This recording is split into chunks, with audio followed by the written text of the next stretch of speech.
quite a leap of faith, is that? Is putting that in there, you know, 'cause potentially that would have hugely limited the audience, potentially. I think it kind of, it would have done, you know, and I really worried that it would, you know, and that's why I thought it would be a local book rather than kind of national or international. And I just thought, well, you know, I'm not really going to bother about that. This is the book I want to write, and I didn't expect it to be commercially successful, so I didn't have that expectation of it. Therefore, I didn't have that kind of worry, you know. I think what happened is it kind of worked as a. If you look at the way that fiction is now, it's all most of it's kind of genre. It's all kind of, it's all organised. If you go into a bookstore, if you go onto Amazon, it's all organised in certain kinds of slots. You know, it's like kind of thriller, science fiction, crime, romance, etc. And there's also a kind of with the growth of the creative writing programs, there's also a very formulaic way of writing stuff now. And I think that people, particularly kind of people in, you know, from different cultures like, you know, Australia, America, and all that, they seem to vibe on the idea of trying to get, you know, of finding it a bit harder, because we're kind of spoon-fed culture now in this era. You know, things are pretty much dumbed down, and it's too easy for us to actually get, you know. And it's and we're very unsatisfied in a lot of ways by the culture that we do consume, you know. And people are starting to look again. I think they're getting bored with being spoon-fed stuff, and they're starting to look for stuff a little bit more difficult, a little bit more kind of inaccessible in a way. And I think that I was very lucky to kind of to tap into that, you know, and I was able to kind of get a profile at that level too. Do you still feel like you plug some kind of gap in literature with the sort of stuff that you write?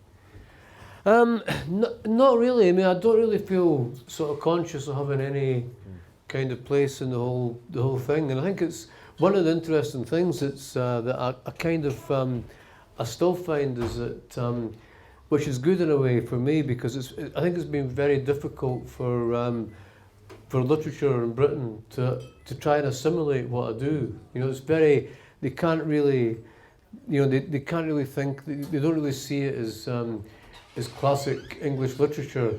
They don't really see it as genre. They don't really quite know what it is, basically, still. And I think that's a very good place to be. Yeah. Do you like being in that place, or would you prefer to be regarded as a classic writer? No. I mean, I like being in a place where you can't be categorised in a way. I think it's really, it's kind of, it's nice to be in a very kind of niche of one in a way.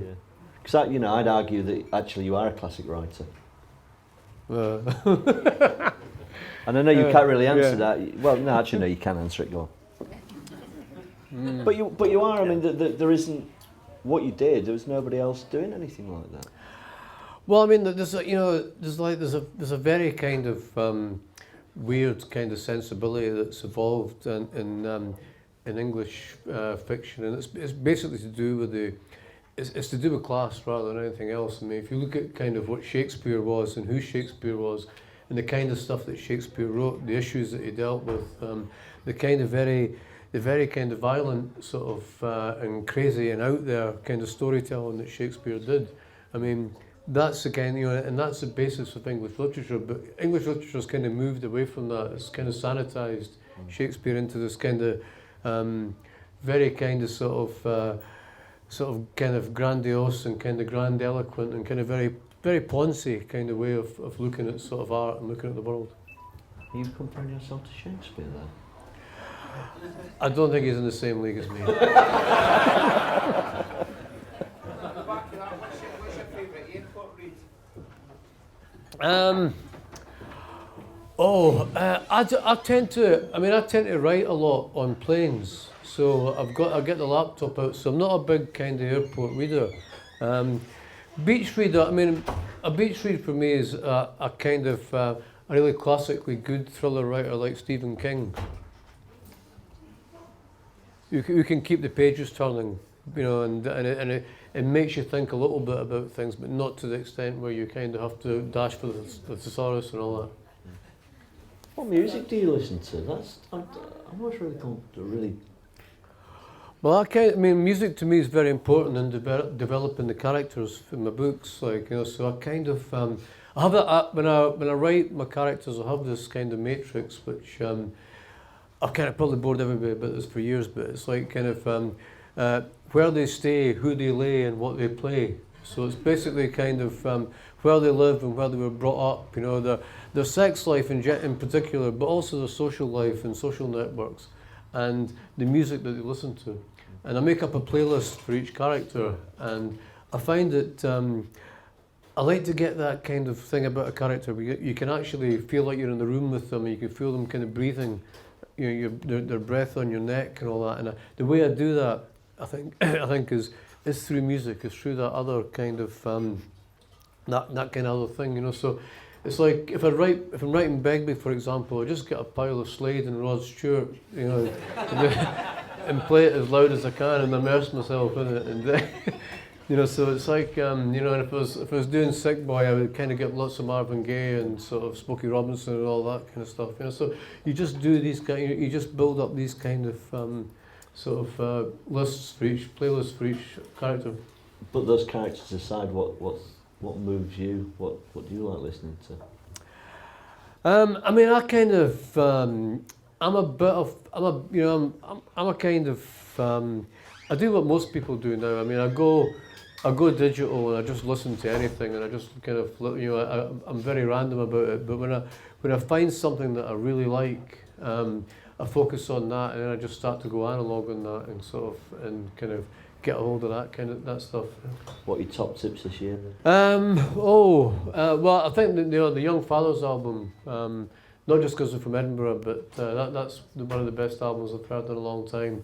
And I mean, I still go out and listen to a lot of local Chicago bands. Oh, right. So yeah, I mean, I think one of the nice things again that's happened is that people are playing music now because there's no money in recording it, so they're going back out and they're playing it. You can actually see bands again without, you know, the kind of relatively unknown bands, you know, in every city in the world now, which is fantastic. You know, so it's almost like kind of culture which was kind of raised sort of by the internet and globalization is actually coming back locally again. You know, the sort of green shoots of it are coming back. Because the music played a really big part, didn't it, in the film, and almost, in some ways defined it.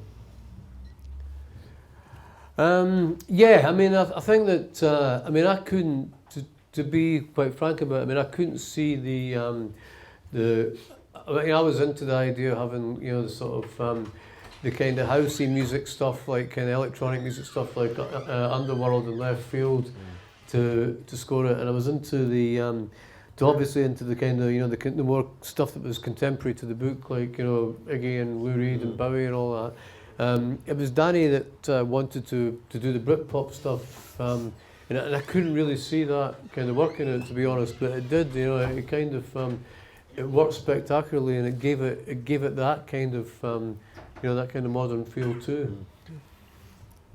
How difficult in making those films, and so that transition from what you create in your head and get down on the paper, how difficult is it for you to let go of that stuff that you've envisaged?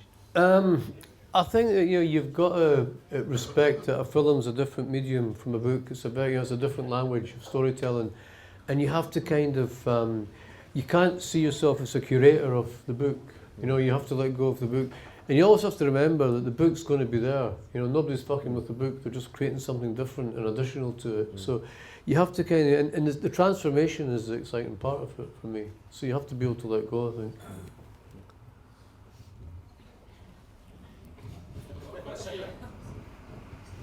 What's been your favourite transformation from book to film?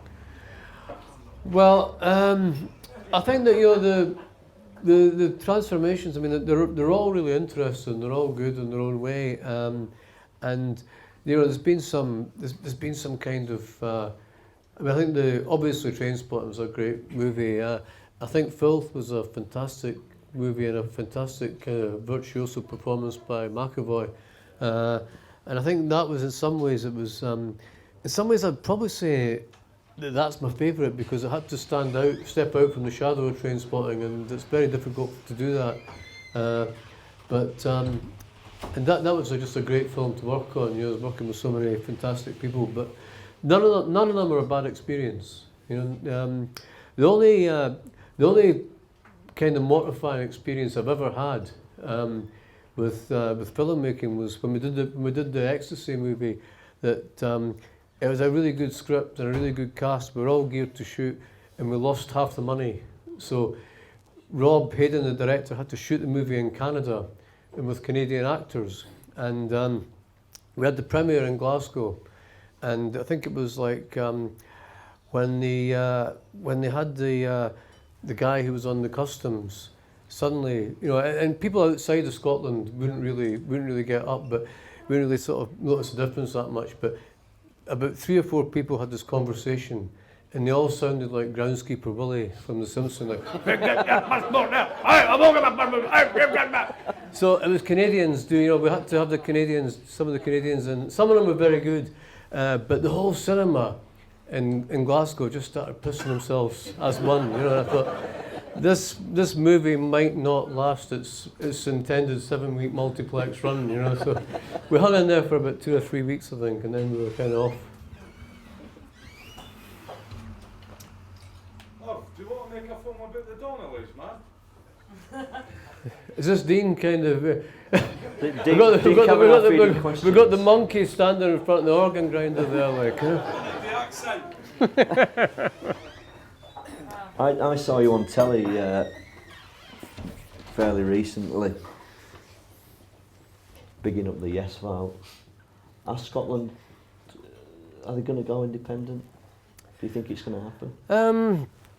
Yeah, I mean, I think it's kind of pretty much inevitable, kind of, you know, at some point. Not because, I think basically because, you know, it's like, I think the whole of the UK is kind of over, basically, as a sort of, as a political entity. I mean, I see it as, you know, it was very much about industry and empire, and then it was about, you know, the esprit de corps from 2 world wars, and the kind of the welfare state and all that, you know, and all these things have gone, and there's nothing really holding it together now, you know. So I see it being very much in kind of secular decline.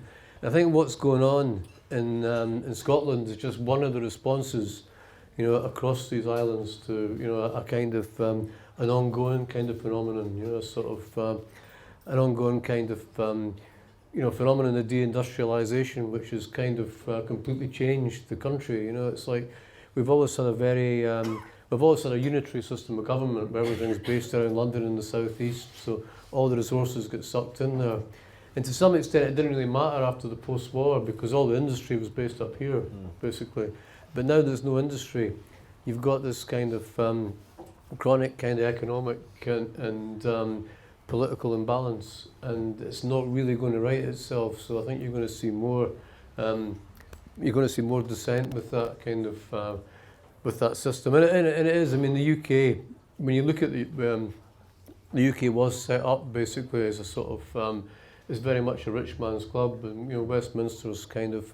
You look at the whole history of the UK. I mean, we basically had we had a post-war boom, and we've had 1 or 2 minor booms since then. But it's all been fucking world wars and depressions and globalizations and kind of you know, and sort of you know, recessions and all that. You know, so it's always been about kind of looking after the very, very wealthier elements in our society.